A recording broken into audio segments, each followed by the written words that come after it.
This is Love Notes, daily devotions from Holy Trinity Lutheran Church. Grace and peace to you. Job continues his presentation in this third round of dialogue in chapter 24. He begins by asking a question: why are times not kept by the Almighty, and why do those who know him never see his days? It's kind of a out of left field question, perhaps. At least it seems that way. But we have to understand that in the tradition of Israel, there was a sense in which there were days that were appointed for judgment. And Job's waiting for those days. Job wants to know when it's going to happen. When are the wicked going to be revealed? Because he knows that he is innocent. He wants to come to that nexus of history where everything is sorted out finally. And he wants to know when that's going to happen.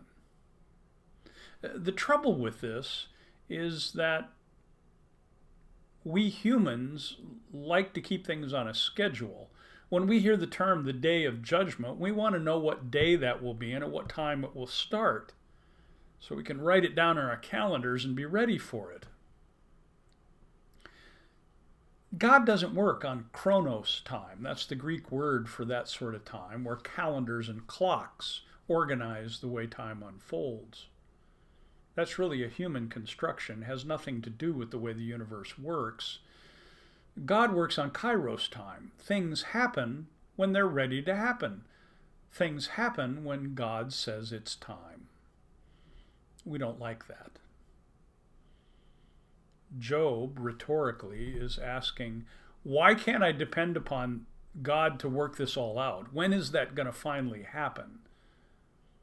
He's poking again at the tradition of Israel that says that there is one day for judgment, because he hasn't seen it happen yet. One of the critiques of Job can be that Job seems to be a little bit absorbed with his own suffering, that he might be even a little selfish in it. There's two problems with that. One is that when we do suffer as deeply as Job suffers, it is hard to think about anything else. It eclipses everything else in our life, and that's just part of the human condition. The second thing that's a problem is that Job himself seems to be very aware of the suffering of the rest of the world.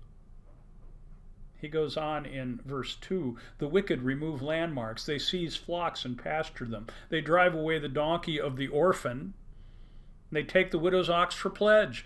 He's very aware that when he looks around the world, he sees that the powerful make victims out of those who are powerless. That orphans and widows bear the brunt of the injustice of society. He's very aware of the fact that the poor get pushed aside, that the needy don't get what they need. Job is in solidarity with these people. As a matter of fact, he becomes a symbol for the suffering of the innocent. That is one of the overarching themes we're dealing with in Job. What does it mean to suffer innocently? And as we've said before, faithfully. The wicked reap in fields that don't belong to them, and then they leave the victims to lie in the night naked and cold. They leave them wet in the rain, out of shelter. They have nothing. In verse 9 he says, there are those who snatch the orphan child from the breast and take a pledge of the infant of the poor. They take the poor and they turn their children into slaves. He knows this happens and he stands with them.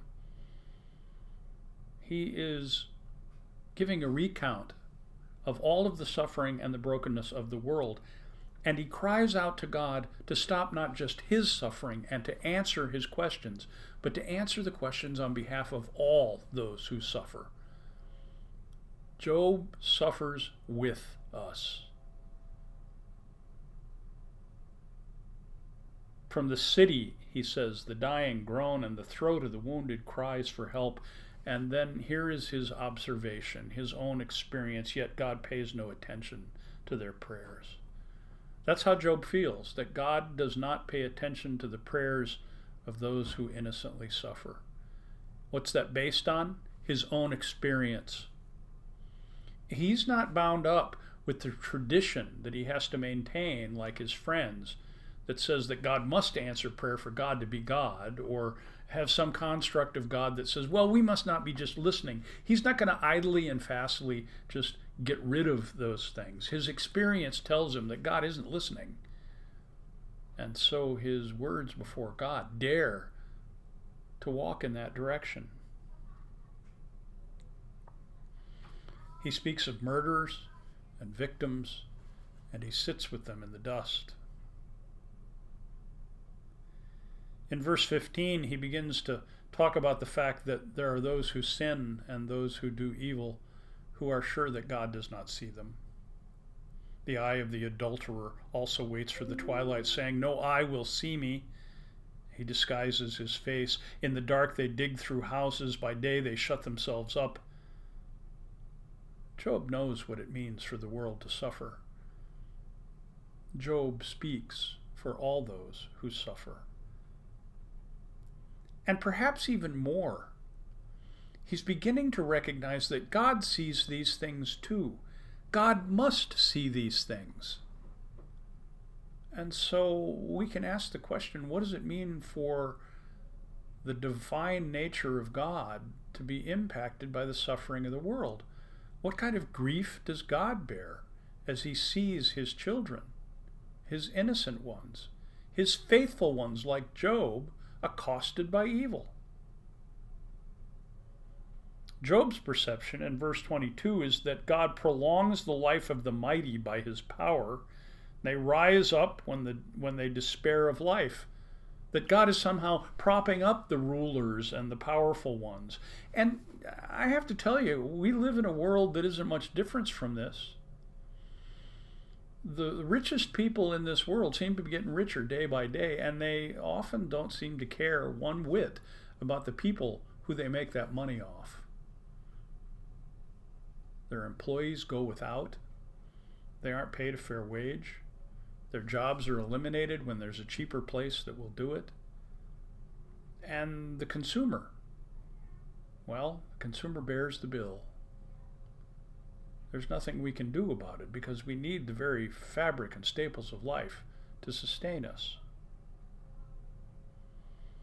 And then he daringly asks the question at the end of this section, who will prove me a liar? Can you tell me that this isn't all true? I can't. So do I give Job a pat answer like his friends? Or do I join him in the dust and ask the questions of the innocent who suffer? Amen.